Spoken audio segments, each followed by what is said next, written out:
हाय, आज हम बात करना चाहते हैं पत्रों के बारे में। कहते हैं पत्र एक ऐसा एहसास है जो एक अपनी बात कहता है, दूसरे उसकी बात को पढ़ता है और महसूस करता है। आई थिंक मेरी जनरेशन लास्ट जनरेशन थी जिसके बाद आई थिंक पत्रों का सिलसिला कम होता गया, अब तो ख़त्म ही हो गया है। कहते हैं पत्रों के बारे में हिंदी फ़िल्मों में काफ़ी कुछ लिखा और गाया गया है।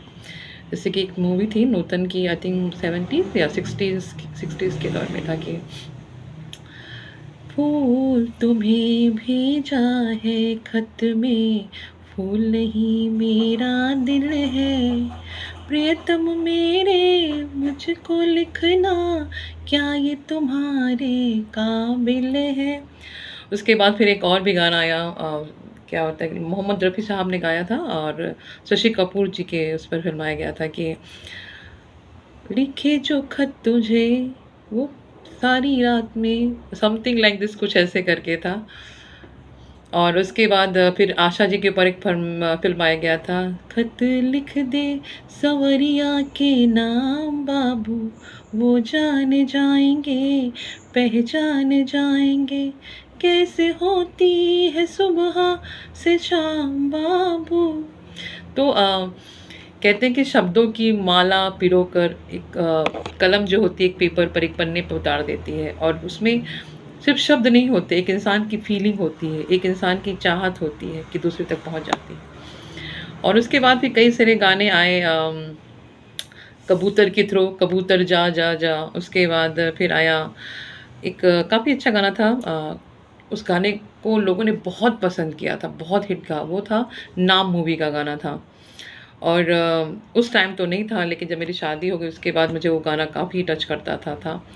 चिट्ठी आई है चिट्ठी आई है, बड़े दिनों के बाद हम बेवतनों को याद, वतन की मिट्टी आई है, चिट्ठी आई है, चिट्ठी आई है।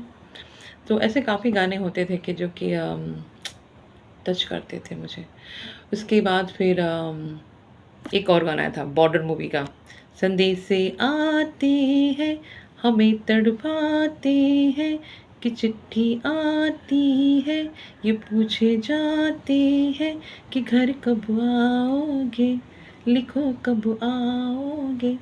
सो ये तो वहाँ मूवी की बात और हम अपनी बातें करते हैं, क्योंकि हमारी शादी के बाद 1 महीने में एक लेटर आता था, बड़ी भाभी भेजती थी, कभी दीदी भेजती थी, तो हम उसको पढ़ते थे और 1 महीने तक उस लेटर को पढ़ते थे, 10 बार 15 बार भी, जब तक कि दूसरा लेटर नहीं आ जाता था। और पढ़ने के बाद रोना भी आता था, रोते भी थे। और पापा का लेटर भी एक बार आया था और फिर मेरे मामा जी थे, उनका लेटर आया था। एक फीलिंग होती थी। मुझे याद आता है कि मेरी एक फ्रेंड थी, हमारी शादी नहीं हुई थी, हम कॉलेज में पढ़ते थे, तो मैंने उसको कहा कि क्या ना यार, आज तक किसी ने मुझे लव लेटर नहीं लिखा। तो उसने कहा ठीक है मैं तुमको लिखवाती हूँ। सो उसने अपने हस्बैंड से कहा कुछ लिख कर दो कामिनी को। तो उन्होंने एक बड़ा सुंदर सा लिखा था, ये इश्क नहीं आसान, बस इतना समझ लीजिए एक आग का दरिया है और डूब के जाना है। उनके वाह क्या बात है। सो कहते एक फीलिंग थी, आज की तरह नहीं कि आपने मैसेज पे कुछ लिखा और उसको डिलीट कर दिया या कॉपी एंड पेस्ट कर दिया। सो हम ब्लेस मानते हैं कि हमारी जनरेशन में लाइफ बहुत बैलेंस में थी। हम फ़ोन भी इस्तेमाल करते थे, हम लेटर भी लिखते थे। सो कभी कोशिश करिए, प्यार से किसी को लिख कर भेजिए और उसे जताइए कि आपसे कितना प्यार करते हैं या आप उनसे क्या कहना चाहते हैं। तो ऐसे ही जुड़े रहा करें हमसे। और ऐसी बात नहीं है, मुझे फ़ेसबुक और मैसेंजर में बहुत अच्छे फ्रेंड भी मिले हैं। जब भी मैं कुछ सैड शायरी या सैड सॉन्ग डालती हूँ तो मुझसे ज़रूर पूछते हैं, क्या हुआ? आप ठीक हैं कि नहीं? So thank you. और मूड के ऊपर होता है, इसलिए लिख देती हूँ या डाल देती हूँ, तो डोंट बी सीरियस। अपना ध्यान रखिएगा और अगर अच्छा लगे तो प्लीज़ लाइक करें, सब्सक्राइब करें और अपने मन की बात कहें। मुझे बहुत अच्छा लगता है। Bye, take